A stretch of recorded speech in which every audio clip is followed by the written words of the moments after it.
yo les agradezco de verdad muchísimo esta invitación. Para mí es un privilegio estar aquí en la Facultad de Ciencias Políticas con ustedes. Les agradezco mucho a sus compañeros que sé que se echaron un tirito ahí muy importante para lograr finalmente este evento. Yo les agradezco también mucho a ustedes que estén presentes aquí. Definitivamente cuando la gente me pregunta ¿para quién hiciste el libro de los señores del narco?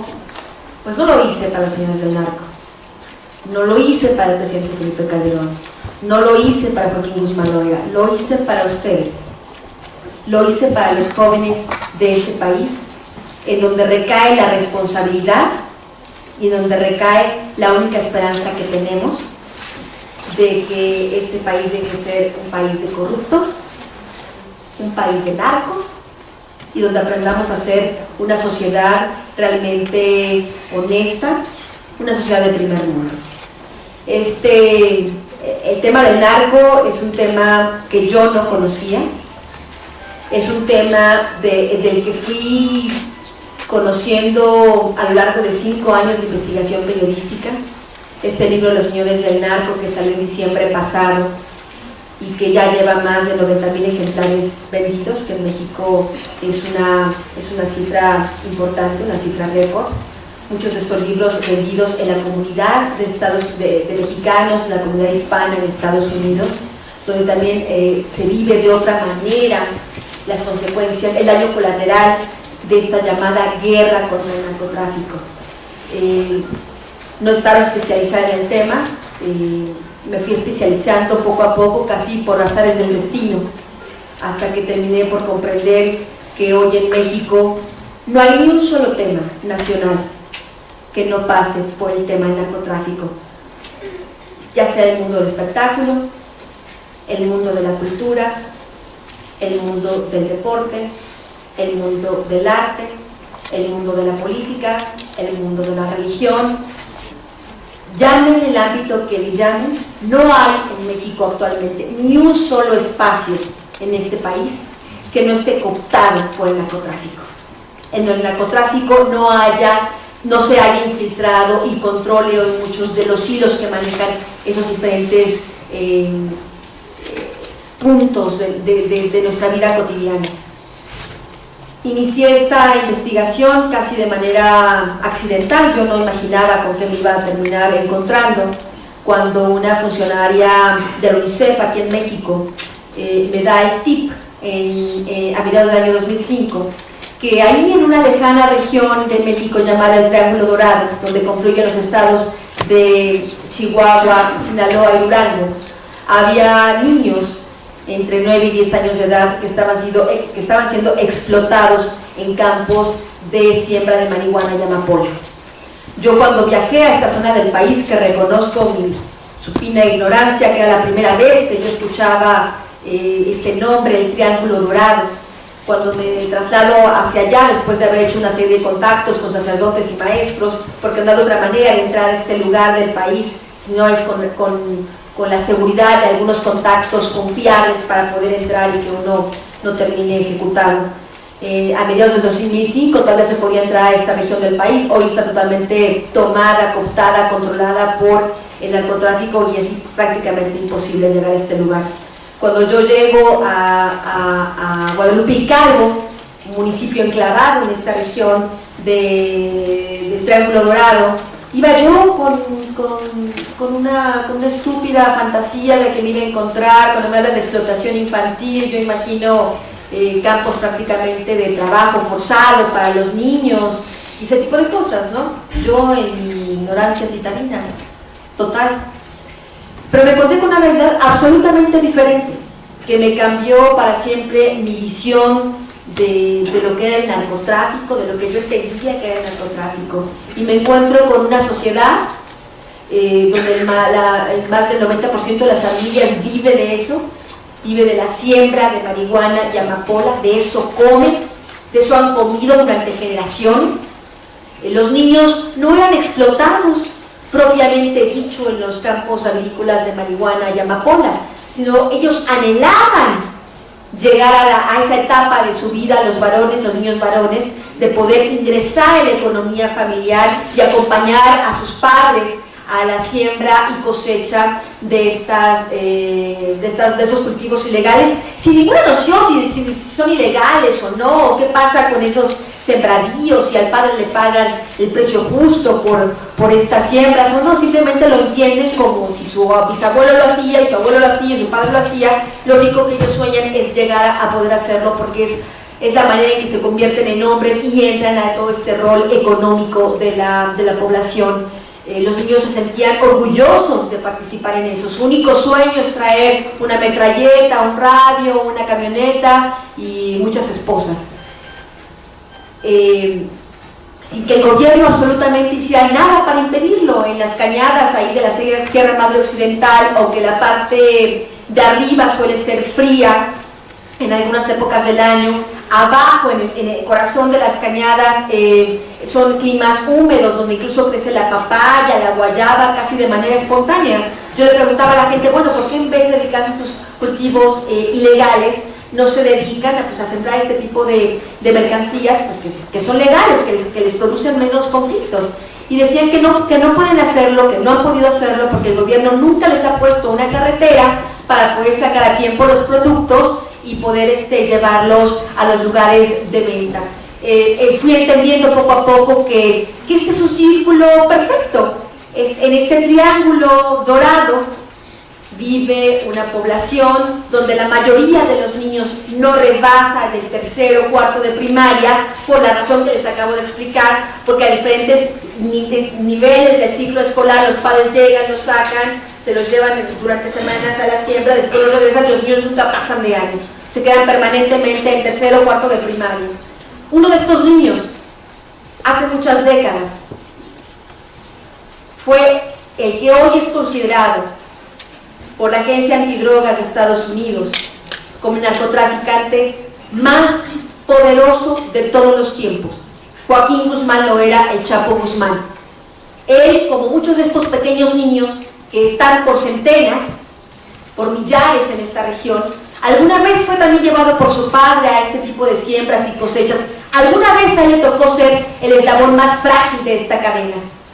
Entonces comencé a preguntarme, ¿cómo uno de estos niños, qué hace que uno de estos niños que apenas saben leer y escribir, que apenas saben multiplicar, que apenas saben lo que es la vida, pueden convertirse en unos narcotraficantes, unos capos de talla mundial como este sujeto, como Joaquín Guzmán lo era? Después de haber realizado esa investigación a finales de ese 2005, una llamada casi milagrosa, me llama el abogado del subdirector del penal de Puente Grande, que entonces estaba preso en el penal de Oriente, en el reclusorio Oriente aquí de la Ciudad de México, y me dice que su cliente le urgía hablar conmigo. Yo, como nunca digo a nada que no, yo cuando siempre que hay una noticia en puerta, acudo, voy con este subdirector, y parte de lo que me narra es, por supuesto, lo obvio que iba a decir: soy inocente, ¿no? Y yo dije, bueno, pues te puede decir misa, ¿no? Pero yo como sé que usted es inocente, sé un montón de pruebas, y el carrito de lavandería donde se fugó el Chapo Guzmán, si Fox ya dijo que ustedes son culpables, que había fiestas, había orgías, había droga, que el Chapo Guzmán hacía lo que quería en el reclusorio. Y digo, es verdad, el Chapo Guzmán, por nuestra culpa, se apoderó del penal. Y sí, había mujeres, había droga, había fiestas de Navidad, etcétera, etcétera. Venían las amantes, venían las novias, venían las esposas, y desfilaba ahí todo el mundo, hasta gobernadores iban a visitar. Pero no lo sacamos. Nosotros no teníamos el poder para sacarlo. El poder para sacarlo venía de más arriba. Finalmente me da acceso, para que yo le creyera lo que estaba diciendo, porque ustedes entenderán que una investigación no solo puede confiarse en los dichos, sino en los hechos, en algo más o menos más documentado. Cuando tengo acceso al expediente, yo diría, presumo que soy la única periodista que tiene el expediente completo de la llamada fuga del Chapo Guzmán, me queda claro perfectamente que lo que estaba diciendo el subdirector de Puente Grande, quien por cierto hoy está ya en libertad, junto con el director de Puente Grande también, todos los funcionarios del penal de Puente Grande hoy gozan de total libertad porque fueron liberados por los jueces, porque al final de cuentas nunca se les pudo comprobar que participaron en la liberación del Chapo. Leyendo ese expediente pude entender que el Chapo no se fugó del penal de Puente Grande, ni en un carrito de lavandería, ni ninguno de esos mitos que ha inventado el gobierno de Vicente Fox y que sostiene el gobierno de Felipe Calderón por conveniencia, sino que el Chapo Guzmán fue sacado por el gobierno de Vicente Fox, que empezó a ser protegido desde el primer día que sale del penal, donde Genaro García Luna y Jorge Enrique Tello Peón, hoy secretario de Seguridad Pública uno, y el otro uno de los principales asesores en materia de combate al narcotráfico del presidente Felipe Calderón, van, le abren la puerta y le dicen: señor, ya puede usted salir. A lo largo de todos estos años, de 5 años de investigación periodística, fui entendiendo de qué se trata esta llamada guerra contra las drogas. Y fue entendiendo que es una guerra falsa. Y pude ir documentando que es una guerra falsa. Esta guerra es una guerra entre narcotraficantes, en la que el gobierno de Vicente Fox y en la que el gobierno de Felipe Calderón decidieron ser cómplices de un grupo de esos narcotraficantes. Por eso hoy en México, en esta década, no ha habido solo 50.000 muertos. Ha habido más de 60.000 muertos si contamos los poco más de 9.000 que hubo en el sexenio de Vicente Fox. Porque fue ahí donde inició la guerra del narco, donde ya nadie lo recuerda, pero fue ahí, ni siquiera el propio Vicente Fox. Pero fue ahí donde inició los programas estos de México Seguro. Fue ahí donde empezó la toma de plazas de los cárteles enemigos del Chapo Guzmán, primero Tijuana, luego Tamaulipas. Ahora el presidente Felipe Calderón ha continuado con esta falsa guerra contra las drogas por corrupción, por entregarle, por venderle el país a un cártel. ¿Qué era lo que había pasado? Y lo pude documentar. En los gobiernos anteriores, en los sexenios anteriores, en los gobiernos del PRI, por lo menos desde el gobierno de Luis Echeverría en la década de los 70 hasta el último día de gobierno de Ernesto Zedillo, los gobiernos del PRI habían protegido a todos los cárteles por igual. Eran, por llamarlos, unos presidentes polígamos. A todos les daban concesiones, con todos negociaban, a todos, de todos recibían dinero, para todos había canonjías, para todos había permisidad de traficar la droga como quisieran. Con algunas pequeñas reglas como es: no se anden matando, no anden haciendo demasiado ruido, no dejen la droga en México, pero de ahí en fuera ustedes pueden traficar lo que se les pegue la gana. Esta complicidad iba desde poner banderines en los cultivos de droga cuyos sembradores pagaban impuestos al gobierno federal, hasta el pago de campañas políticas, hermanos, padres de expresidentes de la República que se sentaban a negociar con los cárteles de la droga como si nada. ¿Qué fue lo que cambió cuando sale, con el gobierno de Vicente Fox, permite la liberación del Chapo Guzmán? Por primera vez en México se rompen todos los equilibrios. Y cuando el gobierno federal decide proteger a uno y cazar a los otros cárteles que durante muchas décadas se habían manifestado con muy poca violencia, que fueran relativamente pacíficos, no significaba que estuvieran desarmados. Y lo que decidieron hacer es: tú me estás atacando no porque actúes tu gobierno como un actor imparcial, me estás atacando porque estás asociando con el otro cártel, y por eso se exacerbó la violencia. Yo pude hablar con integrantes de estos cárteles, con integrantes de todos los cárteles. Hablé con gente del cártel del Golfo, hablé con gente muy cercana, uno de los hombres más cercanos a Heriberto Lascano, hablé con gente de Arturo Beltrán Leiva, hablé con gente del Chapo Guzmán, hablé con gente del Mario Zambada, y todos coinciden en esta misma historia. Unos y otros, incluso los beneficiarios, señalan lo mismo. Pueden tener acceso a documentos de este gobierno, del gobierno de Felipe Calderón, donde es clara que su estrategia contra el narcotráfico es proteger al Chapo Guzmán y combatir a sus enemigos. Y como los enemigos no están mancos, ha iniciado esta guerra por el pastel, esta guerra por el territorio mexicano, donde los ciudadanos como ustedes y como yo hemos quedado en medio de este fuego cruzado, en medio de los intereses corruptos de un gobierno que decidió pactar con un narcotraficante. Cada vez que el presidente Calderón dice: yo no pacto con los narcotraficantes, él sabe que miente. Él sabe que miente. Tan sabe que miente, tan todos ellos saben que mienten, que hasta la fecha, les comento, ya va a cumplir un año de ventas el libro Los Señores del Narco, y aunque me ha ganado amenazas de muerte, y aunque ha propiciado que desde que el día que salió a la luz el libro yo no viva, ni yo ni mi familia vivamos en paz, aunque ha habido atentados y ese tipo de cosas, no he tenido ninguna demanda judicial o de difamación aquí en México o en el extranjero. Y porque el presidente sabe que lo que estoy diciendo es verdad. Lo menos que se podría decir del señor Felipe Calderón, aparte de ser el presidente de la muerte, es que es el presidente más corrupto de todos los corruptos que han pasado por este país. Cuando él se sienta con los empresarios, cuando él se sienta con su equipo más cercano, él dice que es mejor tener a Chapo Guzmán como interlocutor, como un único interlocutor con el narcotráfico, que está dialogando con 8. Sí, pero hoy el señor Calderón no solo tiene que dialogar con 8, tiene que dialogar con 80, porque por cada cabeza de los cárteles enemigos que ha cortado, salen 20 más.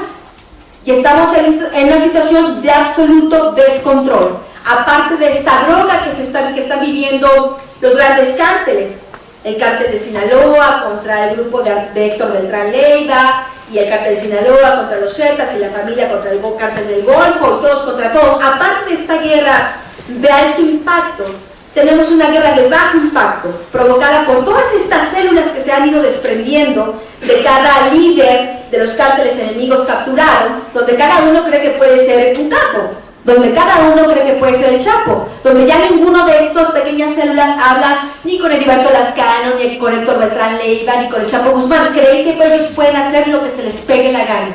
¿Por qué? Porque además de tener un gran mercado de narcomenudeo, del que poco se habla en México, cómo ha crecido simplemente el consumo de drogas en mujeres de 12 a 18 años, ha crecido un 200% en los 5 años de la guerra contra el narco de Felipe Calderón. Aparte de ese narcomenudeo creciente que les da a estas pequeñas células un poder económico, está todo este tráfico de armas, donde apenas la semana pasada, he visto que el tema no ha salido a la luz pública, la semana pasada, antepasada, ahí en la ciudad de Guadalajara, donde en las próximas semanas se va a llevar a cabo los Juegos Panamericanos, encontraron a un lanzamisiles, detectaron a una de estas pequeñas células de jovencitos que no pasan de los 18 y 22 años, un lanzamisiles cargados nuevamente. Es el cuarto que encuentran en Guadalajara en lo que va del año. Entonces estamos hablando de que esta llamada guerra contra el narcotráfico es una gran mascarada, auspiciada por los diferentes niveles de poder que componen este gobierno. Por un lado están los políticos, por otro lado están los narcotraficantes, y por otro lado grandes empresarios que durante décadas se han quedado incrustados en el sistema económico mexicano. Grandes empresarios, porque se requieren grandes empresarios para lavar toda la cantidad de dinero. Cuando yo estaba hablando con los contadores, con los abogados, con los banqueros de estos narcotraficantes, prácticamente se burlaban de mí y decían, bueno, pero ¿y dónde esconden el dinero? ¿O cómo requieren? Pues ¿cuántas concesionarias de autos o cuántas loncherías se requieren para...? Se burlaban de mí. No, estás equivocada. Los bancos que están asentados, los bancos que hoy todos el mundo sabemos prácticamente son del Banco Internacional y no es Banca Mexicana, se disputan, se pelean por el dinero del narcotráfico. Que un banco dice, bueno, yo te cobro el 7% por meter tu dinero al sistema económico globalizado y te lo mando a algún fondo de inversión internacional donde todo se diluye. No, que te cobre el 5%, no que te cobre el 2%, por supuesto, el mejor postor, el que cobre la menor comisión, todo por debajo de la mesa, por supuesto, es el que se lleva el gran cañonazo de dinero sucio del narcotráfico. Cuando hablaba con estos hombres me decían que solo las grandes empresas, solo los grandes empresarios pueden tener esas inyecciones de dinero y disfrazadas de diferentes formas de ingresos y egresos para que no sea tan visible. No en México, porque a México les vale gorro, saben que ellos pueden hacer lo que se les pegue la gana. Lo que les preocupa de vez en vez es a nivel internacional que todas estas inyecciones de dinero no se vean tan cínicas. Solo los grandes empresarios pueden hacer este tipo de cosas. Y yo en el libro de Los Señores del Narco hablo justamente de esos hombres. Hablo de que en México no existen solo el Chapo Guzmán, el Mayo Zambada, la Mano con Ojos, Heriberto Lascano, y etcétera, todos los apodos que ya lo sabemos una y otra vez que nos repite el gobierno como los malos de la película. Sí, esos son parte de los malos de la película, pero tienen sus cómplices, los otros señores del narco, los que no aparecen en los carteles de la DEA ni del FBI como los más buscados, como Genaro García Luna, el secretario de la República Federal, como Jorge Enrique Tellón Peón, como los Vázquez Raya, que estacionaban en sus hangares en la década de los 90 los aviones llamados Carrillo Fuentes y de Chapo Guzmán, como varios políticos que menciono ahí, como el propio hoy aspirante a la presidencia de la República, el senador Mario Fabio Beltrones, que cuando era gobernador permitió que a pocos minutos de la capital del estado, cuando era gobernador de Sonora, permitió que a pocos minutos de la capital del estado se construyera una pista clandestina para un Boeing 727, clandestina, y fue destruida no por su gobierno, sino por el ejército, porque les pareció demasiado escandaloso. Y así desfilan los nombres de esos señores del narco, los realmente causantes del problema que estamos viviendo. Terminaré para continuar con los otros compañeros diciéndoles que si no tenemos parte de la desesperanza que yo siento que hay en la gente cuando voy a hacer estas presentaciones, que la gente decía, bueno, ante esos poderes, ante el poder del Chapo Guzmán, que habría que ir a platicar con él a dónde, ¿no? ¿Qué podemos hacer como sociedad para combatir al narcotráfico? Yo lo que quise hacer en el libro Los Señores del Narco es ponerle nombre y apellido a gente a la que sí le podemos exigir cuentas. A lo mejor Chapo Guzmán no podemos irlo a sacar a su rancho de Culiacán, en Quila, y pedirle cuentas. Oiga, señor, ya deje de estar haciendo tanta matanza en el país. Pero sí se lo podemos pedir a los senadores, a los diputados, al presidente de la República, a los secretarios de Estado, a quienes yo menciono con pruebas documentales, con nombre y apellido en el libro. Creo que si como ciudadanos sabemos que este asunto del narcotráfico no está en la estratosfera, sino está aquí, en una realidad cotidiana, los responsables son gente que tiene que rendir cuentas, y son gente a quienes podemos pedir esta rendición de cuentas, creo que empezamos a entender que el tema está en nuestras manos, y que la solución está en nuestras manos como ciudadanos. Muchas gracias.